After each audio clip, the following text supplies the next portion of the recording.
లగచర్లలో ఉన్నత స్థాయి విచారణ పరిగికి అదనపు డీజీ మహేష్ భగవత్ దర్యాప్తు అధికారులకు దిశానిర్దేశం. హైకోర్టులో Narender Reddy quash petition. Remand రిపోర్టులో అంశాలు అబద్ధాలు. కేటీఆర్ ప్రోద్బలం ఉందని వాంగ్మూలం ఇవ్వలే. కొడంగల్ కోర్టు బెయిల్ పిటిషన్లో పట్నం మా వాళ్ళు అరెస్టు అన్యాయం భూములు ఇవ్వం. అరెస్ట్ అయిన వారి కుటుంబాల సభ్యుల ఆరోపణ.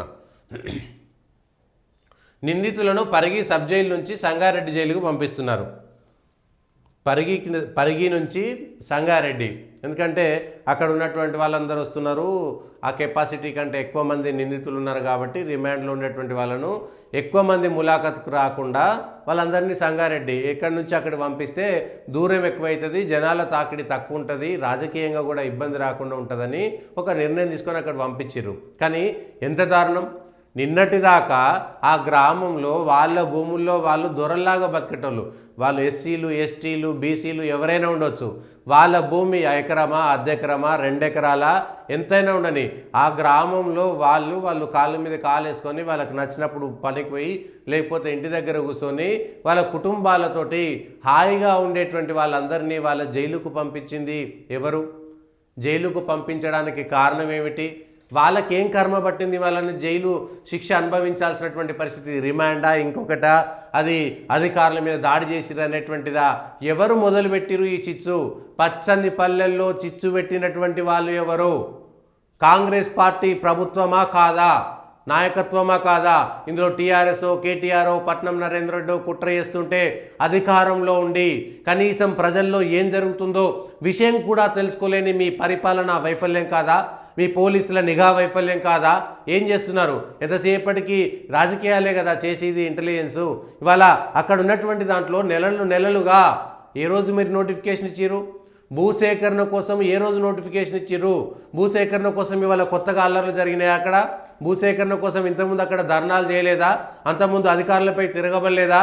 అంతకుముందు రాజకీయ నాయకులపై తిరగబడలేదా? అక్కడ ఉన్నటువంటి గ్రామాల్లో నిరసనలు వ్యక్తం చేయలేదా? ఏం కర్మ పట్టిందని వాళ్ళ రైతులు జైళ్లకు పోవాల్సినటువంటి కర్మ వచ్చింది? వాళ్ళకి ఏం అవసరం వచ్చింది? వాళ్ళ భూమిని గుంజుకొని వాళ్ళ భూముల్లో మీరు ఫార్మా కంపెనీలు పెడతామని వాళ్ళ భూసేకరణను వాళ్ళ భూమిని గుంజుకొని వాళ్ళనే జైలుకు పెట్టినటువంటి ఘటన. వాళ్ళకు భూమి ఉందా? ఆ గ్రామంలో భూమి లేనటువంటి వాళ్ళు కూడా వచ్చిర్రు. వాళ్ళకేం సంబంధం అట? అయితే ఆ గ్రామంలో ఫార్మా కంపెనీ పెడితే ఆ గ్రామస్తులకు వ్యతిరేకించేటువంటి హక్కు లేదా? వాళ్ళకు బాధ్యత లేదా? ఆ గ్రామంలో ఫార్మా కంపెనీ పెడితే green pharma, red pharma, yellow pharma, ఏ ఫార్మా పెట్టినా అక్కడ కంపెనీ వస్తే అక్కడ వాళ్ళ కాలుష్యం వస్తుంది, ఇంకేదైనా అయితే అనుకొని వాళ్ళు కూలి పనులు చేసుకునేటువంటి వాళ్ళు కూలి దొరకపోవచ్చు అని వ్యతిరేకించడం తప్ప. అయితే కావాలని సురేష్ అనేటువంటి వ్యక్తి తీసుకొచ్చిండు, కలెక్టర్ను మార్చిండు, కావాలని అక్కడికి తీసుకొచ్చిండు అనేటువంటి మాటలు మాట్లాడుతున్నారు. ఏం పని చేస్తున్నారు? ఒక కలెక్టర్ పోతుంటే అది కూడా నిరసనలు వ్యక్తం చేసి భూసేకరణలో భూములు కోల్పోతున్నటువంటి కుటుంబాల దగ్గరికి, గ్రామాల దగ్గరికి వెళ్ళేటప్పుడు కనీసమైనటువంటి జాగ్రత్తలు తీసుకోవడంలో మీ అధికారులు వైఫల్యం చెందినట్టు కాదా? ప్రభుత్వం వైఫల్యం చెందినట్టు కాదా? మీ పరిపాలన వైఫల్యం చెందినట్టు కాదా? మీరు వైఫల్యం చెంది మీ వైఫల్యాన్ని కప్పిపుచ్చుకునేందుకు, మీ నిఘా వైఫల్యాన్ని కప్పిపుచ్చుకునేందుకు ఇవాళ అది కేటీఆర్ మీదకో, నరేందర్ రెడ్డి మీదకో, సురేష్ మీదకో, ఎల్లయ్య మీదకో, మల్లయ్య మీదకో తోచి దాన్ని ఆ గ్రామాలలో హాయిగా పెళ్ళాం పిల్లలతోటి కుటుంబంతో హాయిగా బ్రతుకుతున్నటువంటి పేద మధ్యతరగతి వాళ్ళందరినీ తీసుకొచ్చి వాళ్ళ జైలు కుక్కినటువంటి వాళ్ళ ఉసురు ఎవరికి తాకాలే? వాళ్ళకేం సంబంధం? వాళ్ళు అంతకుముందు ఏమన్నా దోపిడీలు చేసిన వాళ్ళ, దొంగతనం చేసిన వాళ్ళ, లేకపోతే వాళ్ళ పైన ఏమైనా పాత కేసులు ఉన్నటువంటి వాళ్ళు తరచుగా కేసులు చేసినటువంటి వాళ్ళ, ఏదో కడుపుకు ఉన్నదో లేదో తిని వాళ్ళ భూములు వాళ్ళు పని చేసుకొని దొరికితే కూలికి పోయి లేకపోతే ఇంట్లో కూర్చొని రంగరంగా అని హాయిగా రామరామ అని ఇంట్లో ఉండేటువంటి వాళ్ళని తీసుకుపోయి ఇవాళ మీరు జైల్లో పెట్టినటువంటి ఘటన ఊరికే పోతుందా? వాళ్ళ ఉసురు, ఆ కుటుంబాల ఉసురు ఎవరికి తగులుతుంది? కుట్ర చేసిరు అనేటువంటి మాట చేస్తున్నారు. ఎవరు కుట్ర చేసిరు? అందులో ఉన్నటువంటి వాళ్ళంతా కూడా రైతులు కాదా? రైతు కూలీలు కాదా? ఆ గ్రామస్తులు కాదా? ఆ గ్రామాలకు సంబంధించినటువంటి వాళ్ళు కాదా? తమ వారికి అన్యాయం జరిగితే పక్క వాళ్ళు వచ్చి మద్దతు తెలిపడం తప్ప? ఇదేనా మీరు నేర్పినటువంటిది?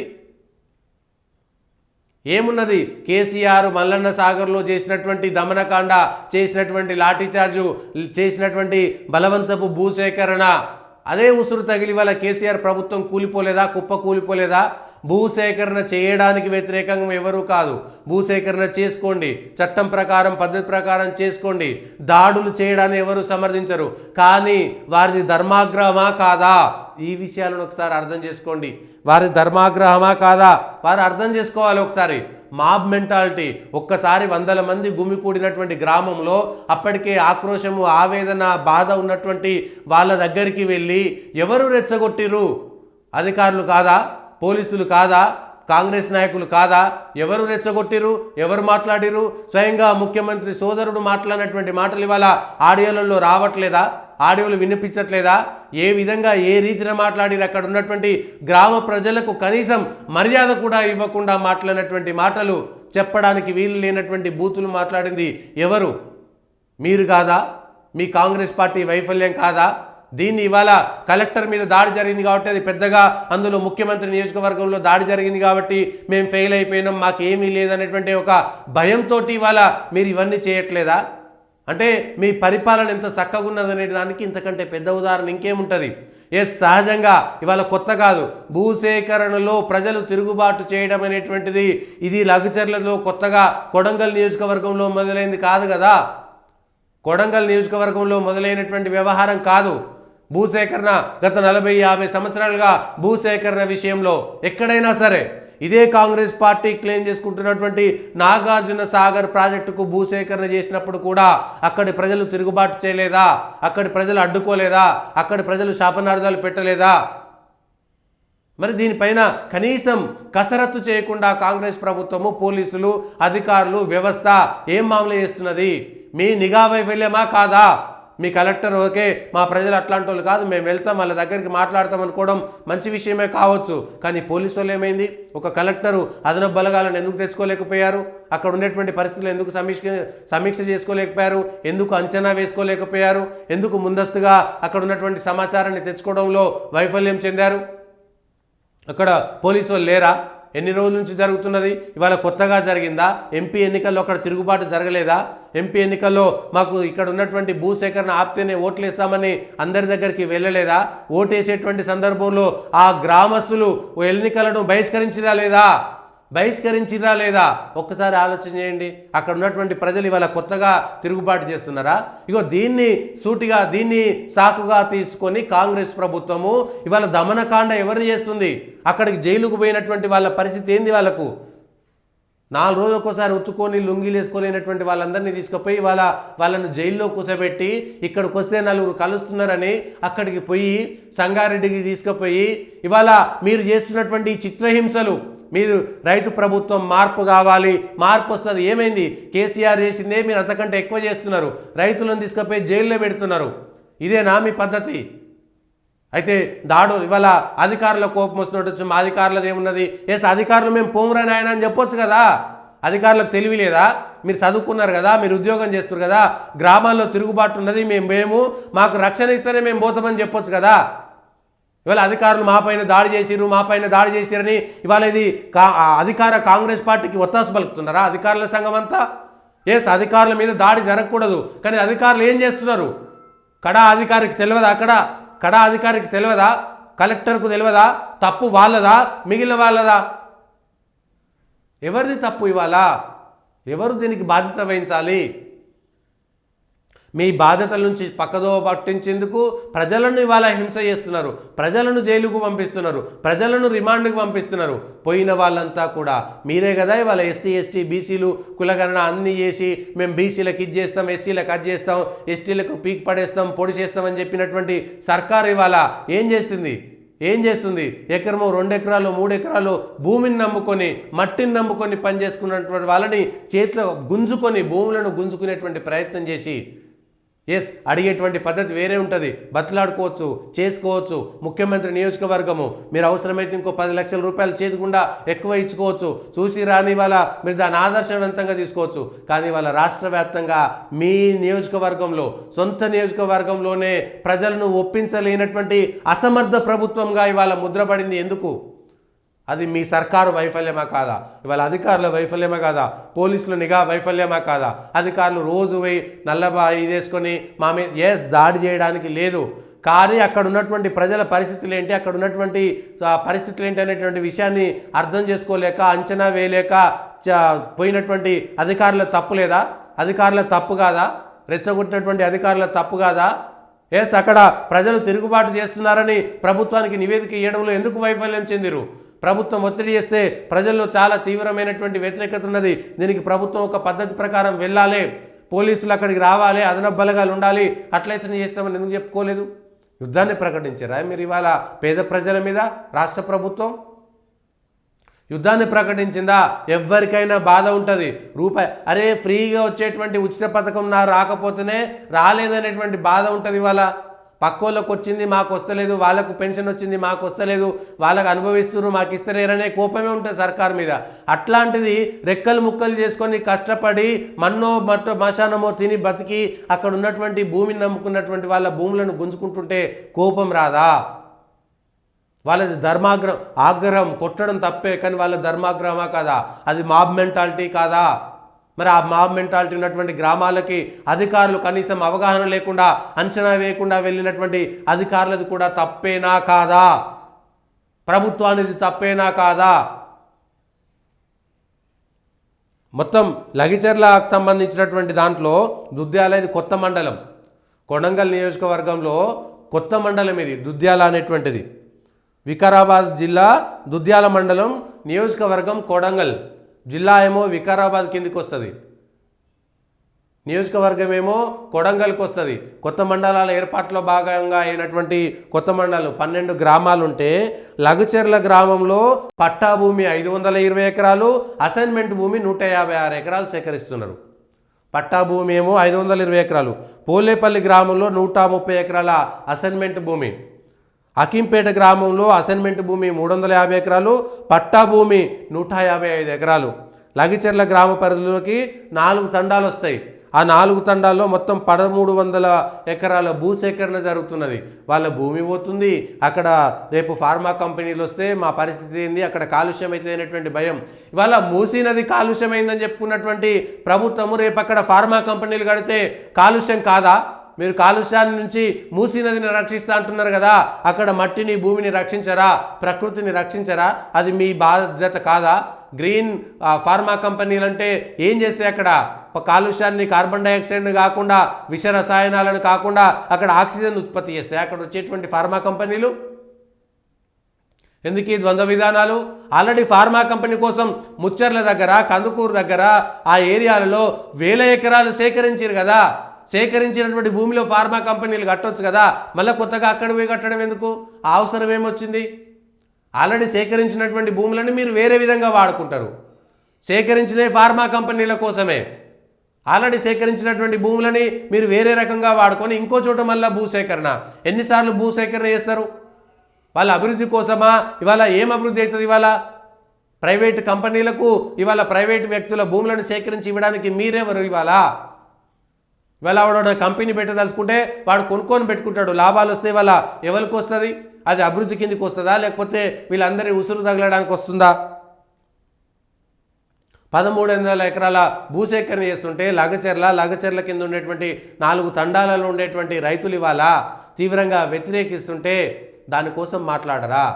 అక్కడ ఇంకా ఏంటంటే అదే గురునాథ్ రెడ్డికి, మాజీ ఎమ్మెల్యే గురునాథ్ రెడ్డికి సంబంధించినటువంటి 100 ఎకరాల భూమి ఉన్నా ఆ భూమి సేకరణలో ఎందుకు పోవట్లేదు అనేటువంటిది వాళ్ళ ప్రశ్నిస్తున్నారు.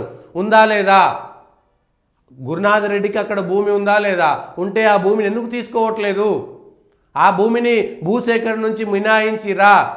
కాంగ్రెస్ పార్టీకి సంబంధించినటువంటి రెడ్డి నాయకులకు సంబంధించినటువంటి భూమిని అక్కడ మినహాయించిరా. ఈ విషయాలు కూడా చెప్పాలి. ఆ 520 ఎకరాల పట్టా భూమిలో ఇంకొక గ్రామంలో ఉన్నటువంటి 155 ఎకరాల పట్టా భూమిలో రోటిబండ దగ్గర కానీ, కుల్చెర్ల కుంట తండ కానీ, మైసమ్మగడ్డ తండ కానీ, ఈ తండాకులకు సంబంధించినటువంటి ఏరియాలలో అక్కడ కేవలం లంబాడాల భూములు కాకుండా మిగిలినటువంటి వాళ్ళ భూములు లేవా? కాంగ్రెస్ పార్టీకి సంబంధించినటువంటి నాయకుల భూములు పోయినాయా లేదా? ఈ విషయాలు కూడా చెప్పాలి. వాళ్ళ భూములు పోకుండా సేమ్ గతంలో రింగ్ రోడ్డు ఇట్లాంటి అనేకమైనటువంటి ఉన్నాయి. పేద రైతులను కనీసం బతిలాడుకునేటువంటి వ్యవస్థ లేదా మీకు? ఒక ముఖ్యమంత్రి నియోజకవర్గంలో పోవడానికి మీ మంత్రులు రారు, మీ ఎమ్మెల్యేలు రారు, మీకు సంబంధించినటువంటి ఎవరు రారు. ఆ పాలమూరు నియోజకవర్గంలో, ఆ పాలమూరు పాత జిల్లాలో ఉన్నటువంటి ఎమ్మెల్యేలంతా కూడా మొత్తం మెజారిటీ మీరే గెలిచారు కదా. ఆ కాంగ్రెస్ ఎమ్మెల్యేలంతా ఎందుకు ఒప్పించట్లేదు? ఆ మంత్రులంతా పోయి ఎందుకు ఒప్పించట్లేదు? ఎందుకు ఆ గ్రామాలకు పోలేదు? ఎందుకు ఆ ప్రజలను ఒప్పించేటువంటి ప్రయత్నం చేయలేదు? ఇది అభివృద్ధి కిందికి వస్తుందా? అభివృద్ధి పేరు మీద వీళ్ళందరినీ జైల్లో పెట్టాలనా? ఎస్, పోనీ వీళ్ళ వెనకాల ఏమున్నది? ఇవాళ ప్రతిపక్ష పార్టీలు వ్యతిరేకిస్తుంటాయి. సహజంగా రైతుల్లో ఉన్నటువంటి ఆగ్రహాన్ని వాళ్ళకు అనుకూలంగా మలుచుకునేటువంటి ప్రయత్నం చేస్తాయి. మీ కాంగ్రెస్ చేయలేదా? మల్లన్న సాగర్లో భూసేకరణకు వ్యతిరేకంగా మీరు అక్కడ ఉన్నటువంటి రైతులకు అనుకూలంగా వెళ్ళి, ఇదే కాంగ్రెస్ పార్టీ, ఇదే ముఖ్యమంత్రి రేవంత్ రెడ్డి గారు ఆ రోజు కాంగ్రెస్ పార్టీ తరఫున వెళ్ళి మల్లన్న సాగర్లో 24 గంటల్లో 48 గంటల్లో దీక్ష చేయలేదా? వాళ్ళందరికీ మద్దతు తెలపలేదా? ఆ రోజు మల్లన్న సాగర్లో ఆ రైతులకు వ్యతిరేక, ఆ ప్రభుత్వానికి వ్యతిరేకంగా రైతులకు మద్దతుగా కాంగ్రెస్ కుట్ర చేసిందా? ఆ రోజు కాంగ్రెస్ కుట్ర చేస్తే ఈరోజు టీఆర్ఎస్ కుట్ర చేసినట్లు లెక్క. ఎవరు? సురేష్ వచ్చిండు, సురేష్ మీద పాత కేసు ఉన్నది, సురేష్ చెప్తే 800 మంది రైతులు, 800 మంది జనాలు వాళ్ళ భూముల కోసం ఎగబడి ఒక్క మనిషి కోసం ఉరికొస్తారా? 100 మంది జనాలు ఎగబడి ఉరికొస్తారా? ఇగో ఇక్కడ కాంగ్రెస్ పార్టీ వైఫల్యం చెందింది. కాంగ్రెస్ పార్టీ వైఫల్యం చెందడం కాదే, ఇంకా దారుణం ఏంటంటే వాళ్ళ మీద కేసులు పెట్టి సంగారెడ్డి జైలుకి పంపించారు. పోలీస్ శాఖ సీరియస్గా తీసుకుందంట. అసలు పోలీసుల వైఫల్యం కాదా? ఇది అసలు పోలీసుల వైఫల్యం కాదా? ఇదంతా కూడా పోలీసుల వైఫల్యం కాదా? పోలీసులు ఏం పని చేస్తున్నారు? మల్టీ జోన్ ఐజీ సత్యనారాయణతో కలిసి పోలీస్ స్టేషన్లో సుమారు 3 గంటల పాటు లగచర్ల దాడి దర్యాప్తుపై దాడి అని చేస్తున్నారులే కానీ అధికారులు అక్కడికి కనీసం వివరణ తీసుకోకుండా, అంచనా వేయకుండా వెళ్ళిరనేటువంటిది ఒక్కరైనా మాట్లాడుతురా? కేవలం రైతులు పిలిపించి వాళ్ళు ఏదో ఉచ్చేసి వాళ్ళని తీసుకొచ్చిరట. పోయి కలెక్టర్ ఆఫీస్లో ఉంటే, లేకపోతే కడ ఆఫీస్లో ఉంటే వచ్చి గుంజుకొచ్చిరా? గ్రామ సభలకు వచ్చినప్పుడు భూములు కోల్పోయినటువంటి వాళ్ళకు ఆవేశం ఉంటుంది, ఆక్రోశం ఉంటుంది, ఆవేదన ఉంటుంది, ఆక్రందన ఉంటుంది, బాధ ఉంటుంది, ఏడుపు ఉంటుంది. ఆ ఏడుపులో ఏం జరుగుతుందో అనేటువంటి అంచనా వేయడంలో ప్రభుత్వం వైఫల్యం. ఇది ప్రభుత్వ వైఫల్యం. ఇవాళ ఏమి తెలియని అమాయక బిడ్డలే ఇవాళ మీరు ఇలా కుట్ర కోణంలో ఎంత దర్యాప్తు చేసినా, ఇవాళ కేటీఆర్నో లేకపోతే పట్నం నరేందర్ రెడ్డినో సురేష్నో ఇంకొక XYZ ఇంకో ఎల్లైనో మల్లైనో మీరు వాళ్ళ కుట్రదారులుగా ఎంత చేసినా కూడా ప్రజల్లో ఈ మంట ఆరదు. కొడంగల్లో పడ్డటువంటి చిచ్చు ఆరని చిచ్చుగా వెళ్తుంది. ఈ చిచ్చు రగిలి మొత్తం తెలంగాణ అంతా కూడా కాంగ్రెస్ నాయకులపైన పడుతుంది. అది గుర్తుంచుకోండి. కాంగ్రెస్ నాయకులు వివరించేటువంటి తీరు 11 నెలల్లో మీరు మార్పు తీసుకొచ్చి ప్రజాస్వామ్యయుతంగా చేస్తామని కేసీఆర్ వేసినటువంటి అప్రజాస్వామ్యయుతమైనటువంటి విధానాలకు స్వస్తి పలికి, అది కాకుండా మేము ప్రజాస్వామ్యయుతంగా ప్రజలకు మద్దతుగా ప్రజల విధానంలో వెళ్తామని చెప్పినటువంటి కాంగ్రెస్ పార్టీ పూర్తిగా వైఫల్యం చెందింది. అది కూడా కొడంగల్లో ముఖ్యమంత్రి రేవంత్ రెడ్డి గారి అసెంబ్లీ సాక్షిగా సాగిందనేటువంటిది నిజమా కాదా? ఇవాళ దాడి చేశారనేటువంటి అపవాదం వాళ్ళ మీదేస్తున్నారు. దాడి చేయడానికి పురికొల్పింది ఎవరు? మీరు కాదా? ఎస్, అక్కడ మీరు భూసేకరణ చేస్తే చేయాల్సినటువంటి పద్ధతుల్లో ఒప్పించాల్సినటువంటి పద్ధతుల్లో ఒప్పించకుండా, ఎస్ చివరి దాకా కూడా నా భూమి కోల్పోకుండా నేను ప్రయత్నం చేసుకుంటానని అక్కడ ఉండేటువంటి రైతు ఆలోచిస్తాడు. ఎంతమంది పోయినా నా 1 ఎకరం పోయినా నా 1/2 ఎకరం పోకుండా నేను చేసుకుంటానని ప్రతి ఒక్క వ్యక్తి అనుకుంటాడు. ఎవరో ఆసక్తులు, ఏ శక్తి లేనటువంటి వాళ్ళు వీళ్ళతో కొట్లాట ఎందుకని, పోనీ వీళ్ళ పాపం మీద మన్నువారని ఆ పాపం మీద వదిలేసి వెళ్ళేటువంటి వాళ్ళు సగం మంది ఉంటుండొచ్చు. కానీ చివరి దాకా ఇది నాకు జీవనాధారం, ఇది ఒక్కటే, ఆ భూమి మీద ఉండేటువంటి ప్రేమ అట్లా ఉంటుంది. అట్లాంటి వ్యక్తులపైన వీళ్ళు చేసేటువంటి దమనకాండ ఏం చేస్తారు? ఇవాళ వాళ్ళందరినీ పట్టుకపోయారు. వాళ్ళ కుటుంబంలో ఉండేటువంటి మహిళలు ఏ దిక్కు తోచకుండా ఉన్నారు కదా. వాళ్ళ పరిస్థితి ఏంది? అక్కడ ఎస్టీలు ఉన్నారు, అక్కడ ఉన్నటువంటి ఎస్సీలు ఉన్నారు, అక్కడ ఉన్నటువంటి బీసీలు ఉన్నారు. వాళ్ళని తీసుకుపోయి వాళ్ళ మీరు జైలు వేస్తే వాళ్ళ పాపం ఊరికేనే పోతుందా? ఎస్, ఒకవేళ పొరపాటున ఆవేశంతో అధికారుల మీదకి దూసుకుపోయి ఉండవచ్చు. దాని మీద మీరు చేయాల్సినటువంటిది ఇదేనా? అయితే ఇవాళ రాజకీయంగా ఇది కొడంగల్లో ముఖ్యమంత్రి రేవంత్ రెడ్డి గారికి అపవాదం వచ్చింది కాబట్టి పోలీసులు వైఫల్యం చెందిరు కాబట్టి పోలీసులు కక్షపూరితంగా వ్యవహరిస్తున్నట్టుగా, కాంగ్రెస్ పార్టీ కక్షపూరితంగా వ్యవహరిస్తున్నట్టుగా, ఇది ఇవాళ మీరు చేస్తున్నటువంటి దుందుడుకు వ్యవహారం, మీ దూకుడు వ్యవహారం, మీ అపరిపక్వత పరిపాలన రేపు పొద్దుగాల మీకు కార్చిచ్చుగా రగలుంది. దయచేసి కాంగ్రెస్ మిత్రులు, కాంగ్రెస్ పెద్దలు, కాంగ్రెస్ ప్రభుత్వంలో ఉన్నటువంటి వాళ్ళు దీన్ని సలహాగా స్వీకరించాలి. ఇది మీ ప్రభుత్వానికి కార్చిచ్చుగా మారకముందే ఆర్పివేయాల్సినటువంటి బాధ్యత మీ కాంగ్రెస్ నాయకుల మీద ఉంది. మీరు పోలీసులను పెట్టి అరెస్ట్ చేసి చెల్లో ఏం చేస్తారో చూద్దాం. ఇక వీళ్ళు ఇంత దూరం వచ్చారు కదా, అధికారులు, అధికార సంఘాలు, లేకపోతే వీళ్ళు ప్రభుత్వ ఉద్యోగులందరూ కూడా ధర్నాలు చేస్తారు కాబట్టి ఆ రైతుల మీద వ్యతిరేకత వస్తుంది. ఇక్కడ రైతులే తప్పని మీరు ఎన్నిసార్లు చిత్రీకరించినా అది జరగని పని. ఇవాళ మల్లన్న సాగర్లో అనేక మంది మీద కేసులు అయినాయి, అనేక మంది మీద లాఠీ చార్జీలు చేశారు. వాళ్ళ జీవిత కాలం బ్రతుకున్నంత కాలం శాపనార్థాలు పెడుతూనే ఉంటారు. ఎందుకు ఈ భారతదేశంలో పుట్టి పోలీసుల చేత దెబ్బలు తినాలి? ఎందుకు? వాళ్ళు దొంగతనం చేసిరా, లంగతనం చేసిరా, వాళ్ళ కూనీకోర్లా, దోపిడీదారులా, హత్య చేసిరా? వాళ్ళు ఏమి చేయనండి. మల్లన్న సాగర్లో మా భూములు పోవద్దని మేము ధర్నా చేస్తే మా మీద లాఠీ చార్జ్ చేసిరంటే అర్థమైంది. ఇవాళ సేమ్ అదే లగిచర్లలో జరిగిన వ్యవహారం కూడా అదే. మేము భూములు ఇవ్వనంటాం, ససేమిరా ఇవ్వనంటాం. దాన్ని ఒప్పించాల్సినటువంటి విధానం వేరే ఉంటుంది. ఇవాళ ఆ కాంగ్రెస్ పార్టీకి సంబంధించినటువంటి ప్రభుత్వము టీఆర్ఎస్ పార్టీ ప్రభుత్వ వ్యవహార శైలిలోనే అదే బాటలో వెళ్తున్నారు. అదే మాటలు, అదే బాటలు, అదే వ్యవహార శైలి. నేరెళ్లలో ఘటనలో కనుక ఇసుక కొడుతుంటే మా దగ్గర ఇసుక కొట్టొద్దు, మా దగ్గర ఇబ్బంది అవుతుందని అక్కడ ఉన్నటువంటి దళితులు చెప్తే ఆ దళితుల మీద దాడి చేసినటువంటి నేరెళ్ల ఘటన సంబంధించినటువంటి విషయాలు ఇవాళ బయటికి రావట్లేదా? అదే కేసీఆర్ సర్కార్కి అది వ్యతిరేకత రాలేదా? అదే కాంగ్రెస్ పార్టీ ఇదే గాంధీ భవన్లో ఆ దళితులను తీసుకొచ్చి ప్రెస్ మీట్లు పెట్టలేదా? నేను సాక్ష్యం ఆ ప్రెస్ మీట్లు కవర్ చేసినాను కాబట్టి. ఇదే గాంధీ భవన్లో ఇదే పొన్నం ప్రభాకర్ గారు, ఇదే కరీంనగర్కి సంబంధించినటువంటి ఆ కాంగ్రెస్ నాయకులు గాంధీ భవన్లో నేరెళ్లకు సంబంధించినటువంటి బాధితులను తీసుకొచ్చి కాంగ్రెస్ పార్టీకి సంబంధించినటువంటి నాయకులు ఇవాళ అక్కడ పెట్టలేదా? పోలీసులు 3rd డిగ్రీ 4th డిగ్రీ పెట్టిరని అక్కడ పాపం వాళ్ళు సంసారానికి పనికి రాకుండా వాళ్ళను కొట్టిరని, జైల్లో తీసుకుపోయారని, వాళ్ళ జీవితం వ్యర్థంగా మారిపోయి దుర్భరంగా మారుతున్నటువంటి సందర్భాలను చూస్తే ఆ నేరెళ్ల ఘటనకి, వాళ్ళ లగచర్ల ఘటనకి, మల్లన్న సాగర్ ఘటనకి, లేకపోతే ఖమ్మంలో బీడీలేసి తీసుకుపోయారు కదా, ఖమ్మంలో ఇదే కేసీఆర్ సర్కారు మిర్చీల కోసం, మిర్చి రైతుల కోసం ధాన్యాన్ని మిర్చి పంటను కొనుగోలు చేయాలని ఉన్నటువంటి అక్కడ కూడా సేమ్ ఎస్టీ లంబాడాకు సంబంధించినటువంటి రైతులను బేడీలేసి తీసుకుపోయినటువంటి సంఘటన ఇవాళ గుర్తుకు రావట్లేదా? అదే కేసీఆర్ సర్కారు చేసింది.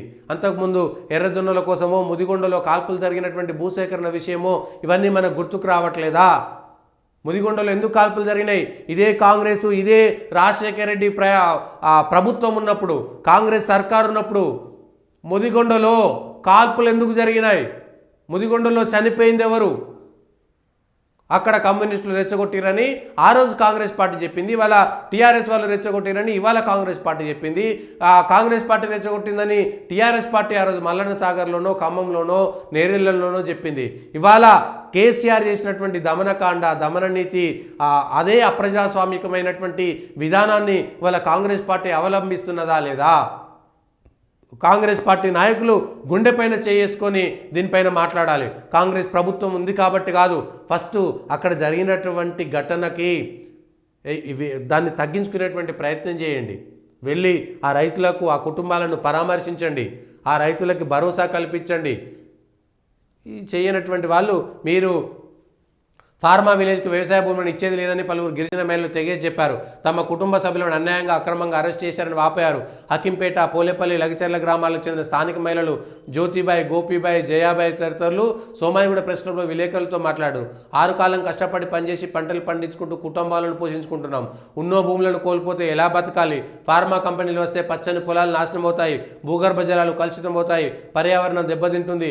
పెద్ద మొత్తంలో నష్టపరిహారం ఇస్తామన్నా మమ్మల్ని చంపుతామని బెదిరించినా మేము భూములను ఇచ్చేది లేదని స్పష్టం చేశారు. తమ వాళ్ళు కలెక్టర్ అధికారులకు వ్యతిరేకంగా నినాదాలు ఇచ్చారే తప్ప దాడులు చేయాలని వించారు.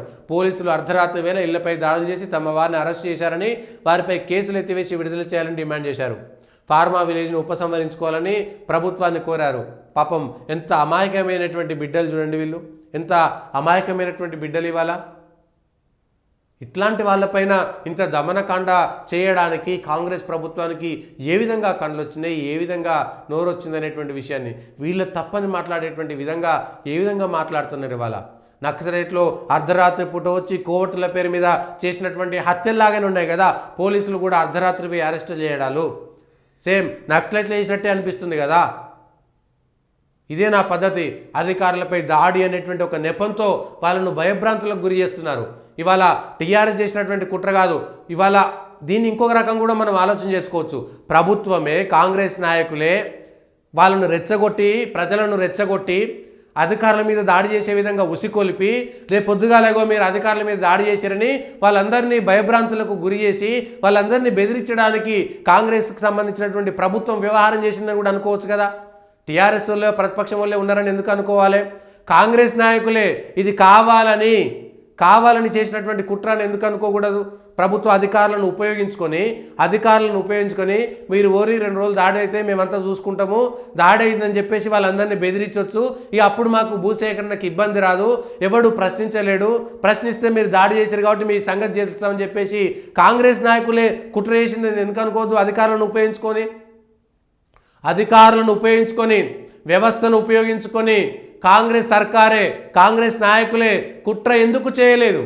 వాళ్ళే చేసిరని కూడా అనుకోవచ్చు కదా. రెండో కోణం కూడా ఆలోచించవచ్చు కదా. ఇవాళ వ్యవస్థ మీ చేతిలో ఉంది కాబట్టి బయటికి రాదు, వ్యవస్థలో ఉన్నటువంటి వాళ్ళు చెప్పరు. మీ కాంగ్రెస్ నాయకులు ఇదంతా కావాలని రెచ్చగొట్టి ప్రజలను రెచ్చగొడితే వాళ్ళు ఎట్లయినా దాడి చేస్తారు, వాళ్ళు అధికారుల మీదకి దూసుకొస్తారు. అప్పుడు వాళ్ళ సంగతి చెప్పొచ్చు, కేసులు పెట్టచ్చు, అరెస్ట్ చేయొచ్చు, బెదిరించవచ్చు, భయపెట్టవచ్చు, భూములు గుంజుకోవచ్చు అనేటువంటి మాట చెప్తున్నారా? అది కూడా ఒక కోణం ఉండొచ్చు కదా. ప్రభుత్వమే కుట్ర చేసిందని అనుకోవచ్చు కదా. ఇది ప్రభుత్వ కుట్ర, కాంగ్రెస్ కుట్ర లేదని ఎందుకు అనుకోవాలి దీని వెనకాల? కానీ భూములు తీసుకునేటువంటి వ్యవహారం అయితే ఇది కానే కాదు. రేవంత్ రెడ్డి గారు ఇవాళ మీకేదో అధికారం ఉందని పేపర్లలో, న్యూస్లలో మీకు అనుకూలంగా లేకపోతే అధికారులను మీరు వాడుకోవచ్చు కానీ అది మాత్రం రేపు పొద్దుగాల మీకు బూమరాంగ్ అవుతుంది. ఆ బూమరాంగ్ అయిన తర్వాత మీరు ఏమీ చేయలేనటువంటి పరిస్థితి మాత్రం వస్తుంది. అందుకనే మళ్ళా